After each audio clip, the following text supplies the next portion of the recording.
Unë kam pas raste shoqëri e afërt, që prej afër I kam pa vështirësitë e tjerëve. Qysha përmende, falë Zotit, unë me familje nuk e kam pas këtë problem. Sa ata kam fillu me praktiku islamin, para son me vendos mbulesën. Nuk është që do më thonë kam lind me një familje praktikuese, mirë po me kohë e kam pa rrugtimin e prindve të mi në islam, edhe ata do më thonë e kanë përqafu mandej edhe rrugtimin tim. Edhe kom pa fatkeqësisht vajza, shoqet mia që qysha përmende janë largu nga shtëpia, besa ka pas edhe dhunë ndoshta në familje, fatkeqësisht. Edhe tash unë e kom kuptu deri diku qasjet e atyre familjeve.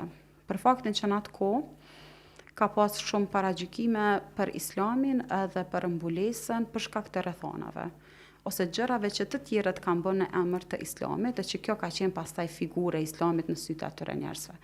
Edhe thash, shtoja kësaj që është e panjohur. Edhe të panjohurës po jam veshim një pamje qaq të keqe, brutale, shumë normale që njerëzit mandej kam ju duk që në momentin që fëmia jem po fal namaz, unë e humba fëmin. Na kemi pas kolege në mjeksi, vajza studime për doktoresh, I ka thonë nonës vet një kolege saj, ti ke dështu si prind që të ka mbulu vajza. Ndërsa ajo vajzë ka qenë doktoresh.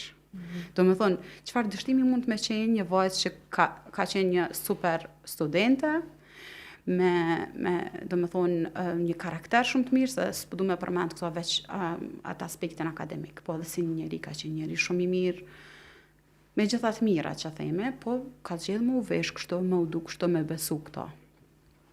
Edhe kështu si kjo kanë mendu dhe plot tjerë, që në momente që te vendosën mbulesën, ti ke dështu në edukimin e fëmijëve tu, ose nëse fëmija jo te vendosën mbulesën. Dhe menoj që ka qenë ndikim I kohës, po me kalimin e kohës, mu po më vjen shumë mirë që këto kanë mbet se tabu të kaluarës, edhe janë thyune. Ka ende, po janë thy. Kështu totalisht njerëzit nuk e kanë më këtë bindje. Atë se një vajzë me mbulesë, I arrin krejt pa problem. Medina, kur unë jam mbulu, na do thotë gjithmonë në momentet kur unë e kom mendu me vendos, e kom diskutu mbulesën gjatë kohë, krejt kanë, do me thonë, komentet më të mëdha, sidomos për I grave që kanë qenë më mosh, ka qenë na jemi gëzu kur e kemi hek.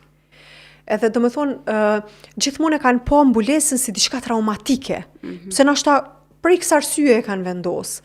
Po unë pikërisht për që ka qenë ndër arsyet pse jam gëzu për këtë libër, që gjenerata tash, po dhe të ardhmes, kur na nuk kemi me qenë këtë botë, me shërby që do thot për mbulesën u sakrifiku shumë. Për vendosjen e mbulesës, tash e kundërta, jo me u pa me atë, më thonë, me atë frikën.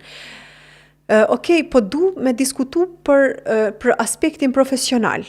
Na e dijim që ju punoni si shkencëtare të dhënave, po njëkohësisht keni edhe studime në pjesën në fushën e mjekësisë, po që AI sot, më thonë, është duke përfshi komplet çdo sferë të jetës. Temë shumë e gjerë, por që një vajzë me shami në këtë rast, me mbulesë, e realizon një punë të tillë. A mundesh me na tregu sa ka qenë e vështirë për ty me u përfshi për shkak të, domethënë, të veshjes? Po du me u lidh me ata që thash shumë mundemi I vrej dallimet në kohë.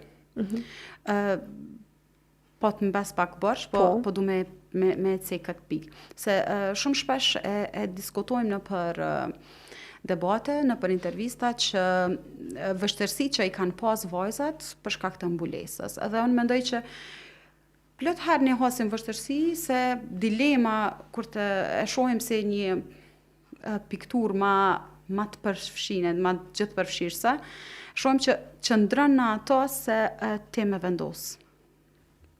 Ose me hek, ose me vendos mbulesën. Do thonë, në fillimisht ka qenë një herë një problem që thëti kemi luftu për me hek, edhe ajo ka qenë me vështërsi, plotëherë, komunizmi I ka detyru, tash me vështërsi për me vnu.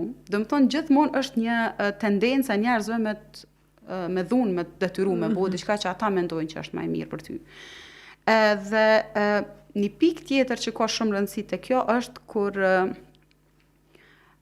babi jem gjithmonë ma ka thonë, mos e merr fenë me emocione.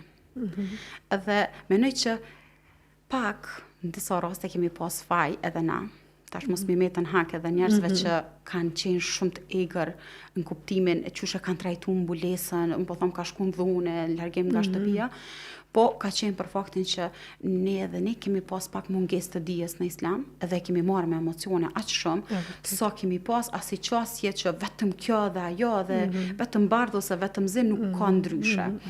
Edhe në momentin që te ki pa një vajzë me mbulesë, ty ta ka jep një përshtypje të një ekstremiste, që nuk fol, nuk del, nuk punon, nuk shkollohet. Edhe kjo ka qenë edhe arsyeja pse mandej ata kanë pas qësi qasje, tash të bëhemi real, nëse te ja pat përshtypje, një prind friksohet për fëmijën e vet.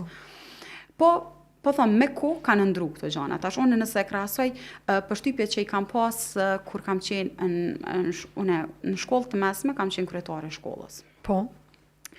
Kam përfaqësu domethënë shkollën e mesme të mjekësisë në Mitrovic. Edhe ishte raport që një vajzë me mbulesë përfaqëson shkollën. Edhe kishte më mbledhje këtu në Prishtinë me përfaqësues shkollave të mesme të qyteteve të ndryshme.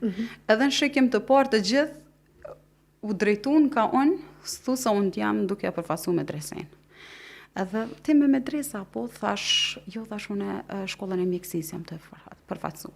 Fatmirësisht shumë mire preten, po kjo tendenca do me thonë që ti me njëherë, si të shëmë shami, ti je ajo. Tash nëse e krasoj, ato edhe kur kanë fillu punën, janë 2 periudha të ndryshme kohore. Unë i vrej dallimet që shka pas qasje në fillim, edhe kur kam dalë në punë, u konë shumë ma ndryshe, e kanë pranu shumë ma letë. Pra po thëmë ka vendet punës që të largojnë veç për shkak mbulesës ende ka, po unë fatmirësisht kom pas kolegë, kom pas ndoshta edhe prej ekipit menaxherial, kom pas njerëz që nuk e kanë pa problem qysh unë jam të paraqit në pamjen time ose bindjet e mia fetare, ata e ka interesu aftësitë e mia. Edhe kështu të kom vazhdu do me thonë pjesën e punës edhe shkollimit edhe tash në punën që e bëj, nuk është që kom pas ndonjë problem për shkak të mbulesës. Edhe kjo, kur unë e shoh këtë dallim, çka unë kom jap me kuptu përpara tek njerëzit edhe çka tash i duket, e shoh shumë mirë ku kemi arrit.